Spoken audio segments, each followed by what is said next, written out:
Hey everyone, Jeff here. Today I wanted to shoot a video entering into Eric's 100 subscriber contest. So first off, congrats Eric on reaching 100 subscribers. I'm sure you'll certainly reach more in the future. Videos are very cool, very laid back, and you have great taste in music. Our interests definitely overlap quite a bit. With a lot of heavy metal and progressive rock. So really enjoy your channel.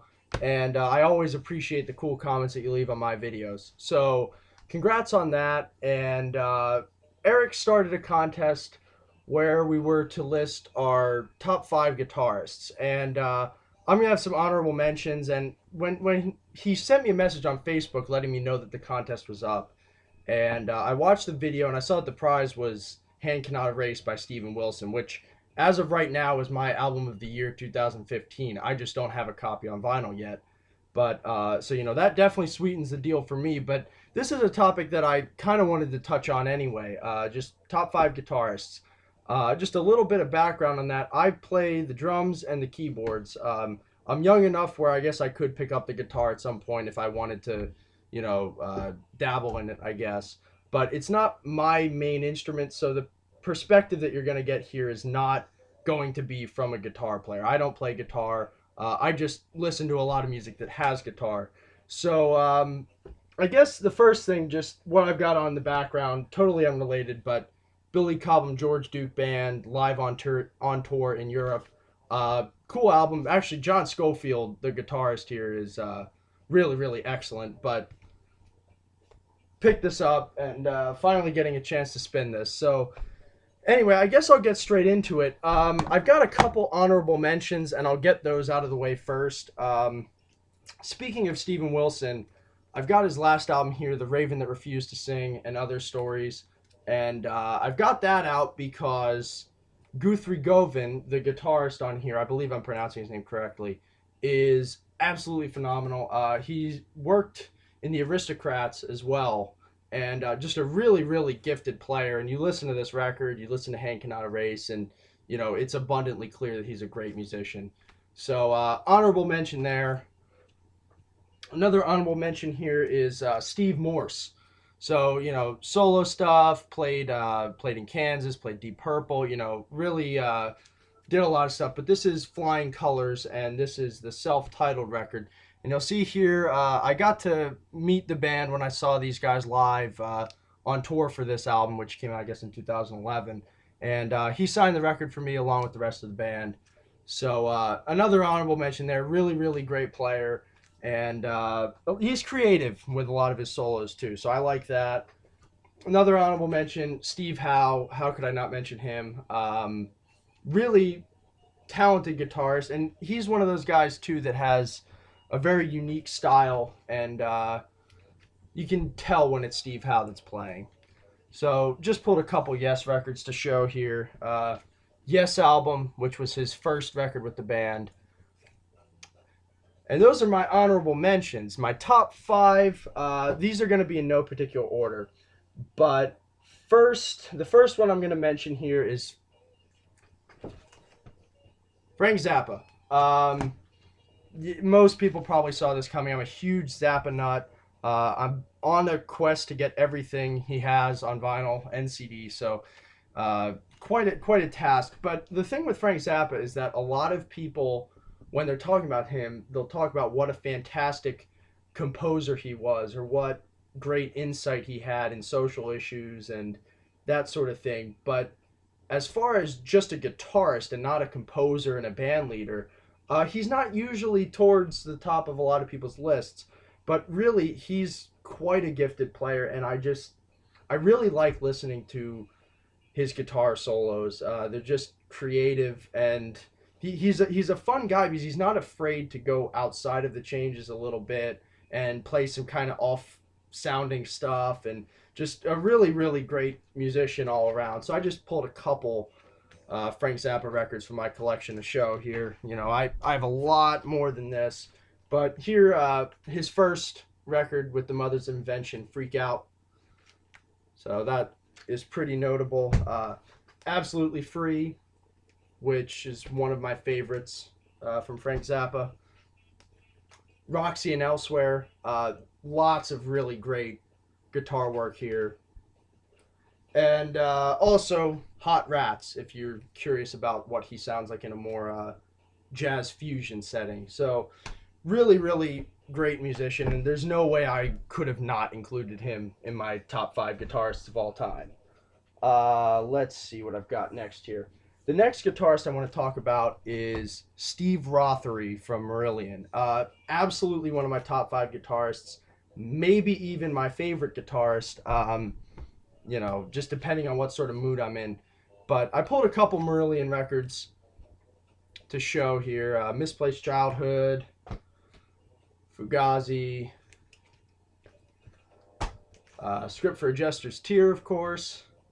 And the thing I really dig about Rothery's playing is that it's very, very melodic. And I'm the sort of guy that when it comes to guitar solos, at least, I tend to like the really, really melodic solos more so than just shreddy, I guess. I really have a lot of appreciation for players like Yngwie Malmsteen and Steve Vai. I love those guys. But for me, it's the people like Steve Rothery where he has chops, but he just, the melodies that he plays, and it's almost hard to describe it. He has just an absolutely killer tone, and he really, really always provides just the best counter melodies to what's going on with the vocals. There's all exceptional lead guitar work everywhere, and his playing just really, really gets me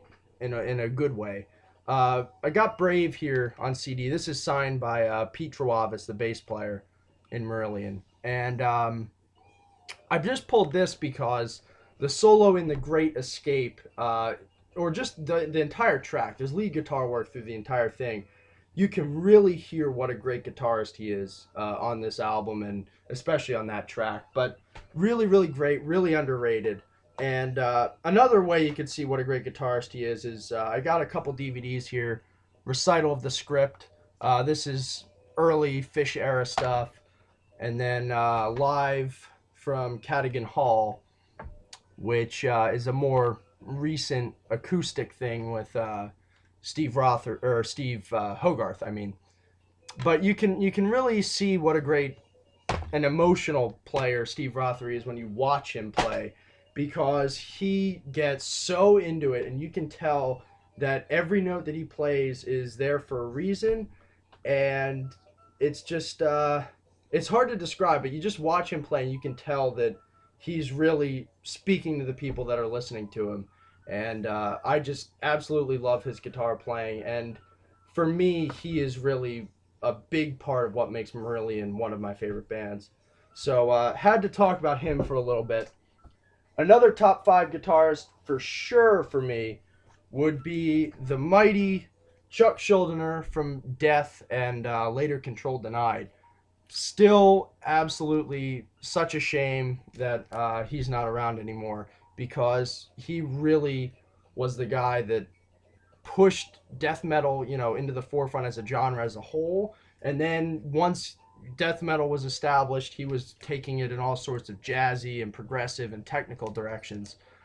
So just an absolutely innovative composer and musician, but also just an absolutely killer guitarist.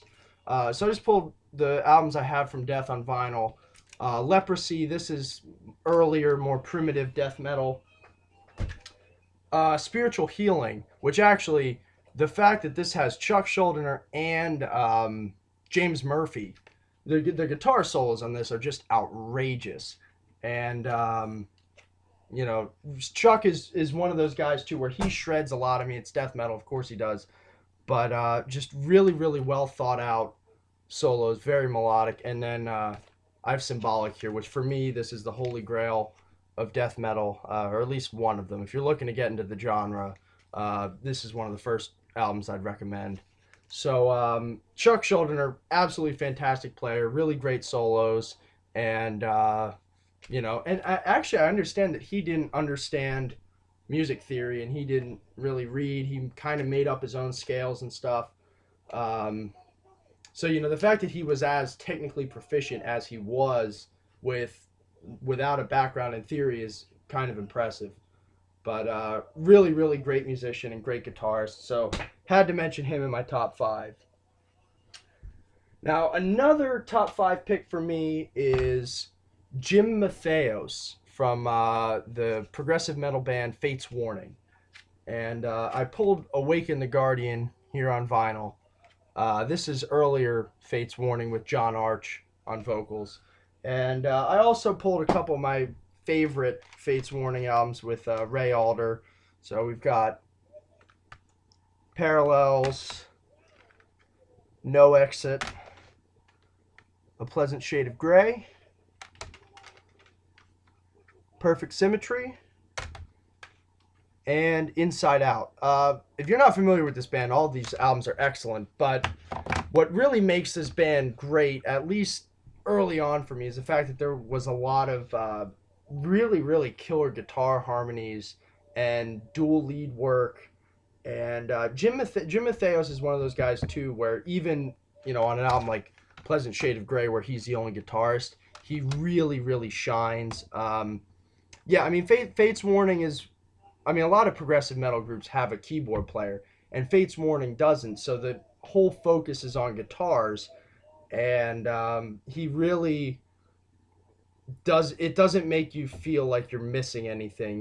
If you were to take the keyboard player out of Dream Theater, it would be a little bit interesting. But Fate's Warning, they really do a great job without having a permanent keyboard player at least. And Jim Matheos, lots of great guitar solos, and I really especially dig just the really melodic ideas he has underneath the vocals. So Jim Matheos from Fate's Warning, really, really great musician, and I had to include him in my top five. Another top five here is, and this won't be a surprise to anybody, Steve Hackett from Genesis, of course. I pulled Voyage of the Acolyte, which is my favorite solo album of his, and so yeah, got that. And then I also just pulled a couple Genesis albums. Nursery Crime, my Japanese press. This was the first record that he was on with Genesis, and really, he probably is my favorite guitarist of all time, if I'm being honest. But on this album, he really he showed a mastery of acoustic work, and he also, as far as I know, was the first guitarist on record to do the tapping technique, which, that's why they go like that. And he does that in The Return of the Giant Hogweed, and I'm not sure if it pops up anywhere else. But in any case, for 1971, that was pretty innovative. And Hackett is one of those guys that no one talks about quite as much as they should. He never will top a greatest guitarist of all time list. But in my mind, he's just absolutely phenomenal.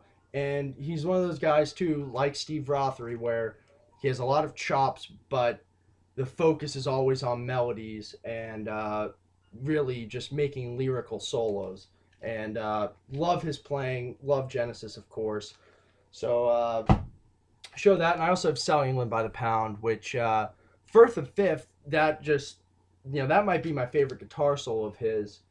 And to me, that kind of just shows what a great musician he is, because it's not a really flashy guitar solo, but it is one of the most powerful that I can think of. So had to mention Steve Hackett on the list. And the last guy I want to talk about here is John Petrucci from Dream Theater. And I just pulled a couple Dream Theater CDs. Awake, this is signed by Mike Portnoy.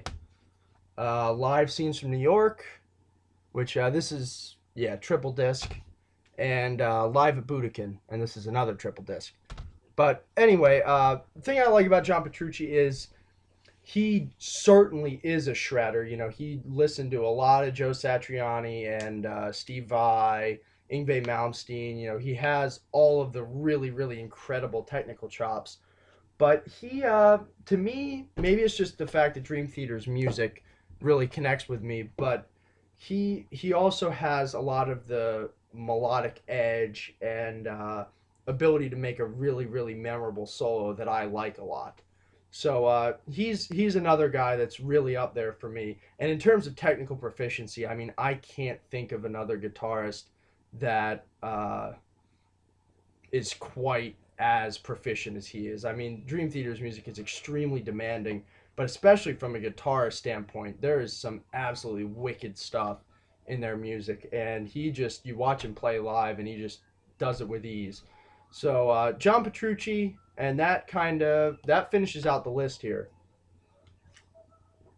So yeah, I guess that's it. I hope you guys enjoyed watching this video talking about guitarists. I don't play guitar like I mentioned, but you know, I still certainly have an appreciation for people that do play the instrument, and there's a lot of great guitarists. I mean, just thinking right now, I know I missed a ton, and you know, there are a bunch of guys I should have given honorable mentions, but just, you know, can't talk about everybody. But congrats, Eric, on the 100 subscribers. You definitely deserve it, and here's to 100 more. So I'll see you guys all next video. I've got a pretty big vinyl update to do at some point, and still working out that hidden gems video. I've got a couple prog CDs in the car, and you know, I've been listening to some more obscure stuff from my collection. So that should be coming up at some point too. So thanks everyone for watching, and I'll see you all next video.